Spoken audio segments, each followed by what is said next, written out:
ભારતની અંદર હજારો લોકોને પેન્શન આવતું હોય છે. હવે ફેમિલી પેન્શન હોય, સરકારી કર્મચારીનું પેન્શન હોય કે પછી વિધવા પેન્શન હોય કે પછી જીવન પ્રમાણપત્રને લઈને કોઈ પણ પ્રકારની સમસ્યા હોય, આ બધાની અંદર જો પેન્શન બંધ થઈ જાય ને તો ઘણા બધા લોકોના પૈસા અટકી જતા હોય છે અને એમને લાગતું હોય છે કે હવે ક્યારે પૈસા પાછા મળશે નહીં, પણ તો એવું બિલકુલ નથી હોતું. થોડી એવી પ્રક્રિયા હોય છે કે જે તમે કરો ને આ બાદ તમારું પેન્શન ફરીથી શરૂ થઈ જાય છે. પરંતુ એ પ્રક્રિયા કઈ છે એ જો તમારે જાણવું હોય તો ધ્યાનથી સાંભળજો. હું તમને એક વાત કહું.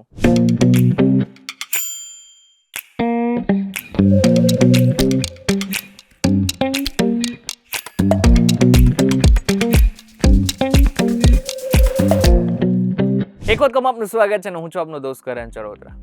હવે સૌથી પહેલા વાત કરી લે કે પેન્શન અટકી જાય, એમાં કોઈ પણ પ્રકારની કપાત આવે કે પછી સાવ બંધ થઈ જાય તો એવી કન્ડિશનની અંદર શું કરવાનું છે?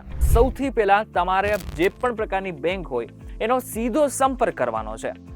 મોટા ભાગના કેસીસની અંદર 99% કેસીસની અંદર આખો મામલો બેંક તરફથી સોલ્વ કરી નાખવામાં આવતો હોય છે. પરંતુ ઇન કેસ જો આવું નથી થતું તો તમારે શું કરવાનું છે? તો તમારે CPEN ગ્રામ્સ પોર્ટલ પર PPO નંબર, બેંક ખાતાની વિગતો અને જરૂરી પુરાવા સાથે ઓનલાઈન ફરિયાદ નોંધાવવાની છે. બીજું અને મહત્વનું, જીવન પ્રમાણપત્રને લઈને ઘણા બધા લોકોને સમસ્યા આવતી હોય છે. હવે જીવન પ્રમાણપત્ર શું છે? જે પેન્શન ધારકોને પેન્શન દર મહિને આવે છે એમને દર વર્ષે તે પોતે જીવિત છે એના માટે થઈને ખાસ કરીને એક પ્રમાણપત્ર બનાવવું પડતું હોય છે અને એને સબમિટ પણ કરવાનું હોય છે. હવે આને તમે ઘરે બેઠા પણ મેળવી શકો છો. આ પ્રમાણપત્ર તમે આરામથી ઘરે બેઠા 5 મિનિટની અંદર મેળવી શકો છો. ઘણા પેન્શન ધારકો સ્માર્ટફોનમાં જીવન પ્રમાણ એપ અને ફેસ ઓથેન્ટિકેશનની મદદથી ઘરે બેઠા ડિજિટલ લાઈફ સર્ટિફિકેટ આપી શકે છે. હવે ફોર એક્ઝામ્પલ ફોન વાપરતા ન આવડતું હોય તો CSC કેન્દ્ર હોય, પોસ્ટ ઓફિસ હોય કે પછી બેંકમાં જઈને પણ તમે આ કરી શકો છો. હવે જો દર વર્ષે તમારે આ આપવું જરૂરી છે, જો એકેય વખત તમે ભૂલી જતા હો છો તો તમારું પેન્શન અટકી શકે છે. ત્રીજું છે ફેમિલી પેન્શન. હવે ફેમિલી પેન્શન શું છે સૌથી પહેલા એ સમજી લો.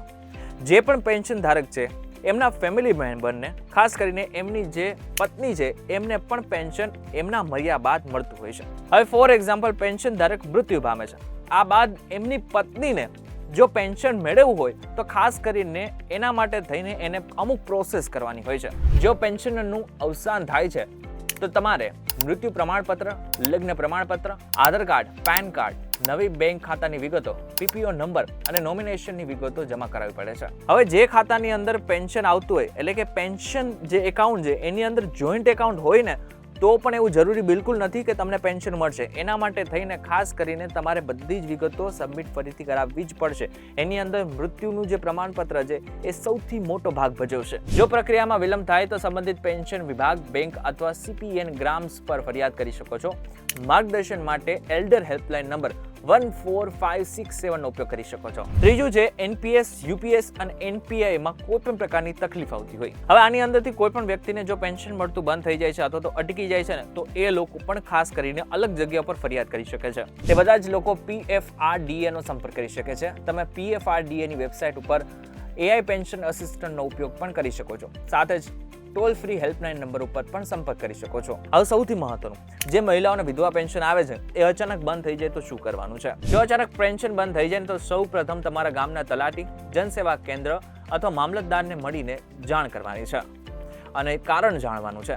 ઘણી વખત દસ્તાવેજોની ચકાસણી, eKYC, બેંક ખાતાની સમસ્યા અને પાત્રતા ચકાસણીને કારણે પેન્શન અટકી જતું હોય છે. જો તમે 4 થી 5 મહિના સતત જો પેન્શન નથી ઉપાડતા બેંક ખાતાની અંદર તો ઘણી બધી વખત ખાતું નિષ્ક્રિય થઈ જતું હોય છે. એ અમુક કેસની અંદર થતું હોય છે. હવે 5 એવી છેલ્લી બાબતો છે કે જે દરેક પેન્શન ધારકે હંમેશા યાદ રાખવાની છે. પહેલી અને સૌથી મહત્વની, તમારો PPO number, Aadhaar card, PAN card, bank passbook, નોમિનેશનની વિગતો અને છેલ્લી પેન્શન સ્લિપની એક ફાઇલ તૈયાર કરીને રાખો. બીજું અને મહત્વનું, જો પરિવારની સ્થિતિમાં કોઈ ફેરફાર થયો હોય જેમ કે લગ્ન, જીવનસાથીનું અવસાન અને નોમિની બદલવું હોય તો નોમિનેશન જરૂરથી અપડેટ કરાવો. ત્રીજો અને મહત્વનો, તમારા OTP કે પછી પાસવર્ડ ક્યારે કોઈની સાથે શેર ન કરો. ચોથું, તમારા બેંક તમારા પેન્શનની કોઈ પણ વિગતો, ખાસ કરીને એને લઈને જેટલા પણ હેલ્પ નંબર છે એ બધા જ એક જગ્યા ઉપર લખી રાખો. પાંચમું અને છેલ્લું, પેન્શન સંબંધિત કોઈ પણ કામ છેલ્લી ઘડીએ ના કરો. લાઈફ સર્ટિફિકેટ હોય કે પછી KYC હોય, બેંકની માહિતીમાં ફેરફાર કરવાનો હોય તો એ બધું જ પહેલા કરી રાખો. એટલે તમારી જે પેન્શન અટકવાની જે શક્યતા હોય છે ને એ સૌથી ઓછી થઈ જાય.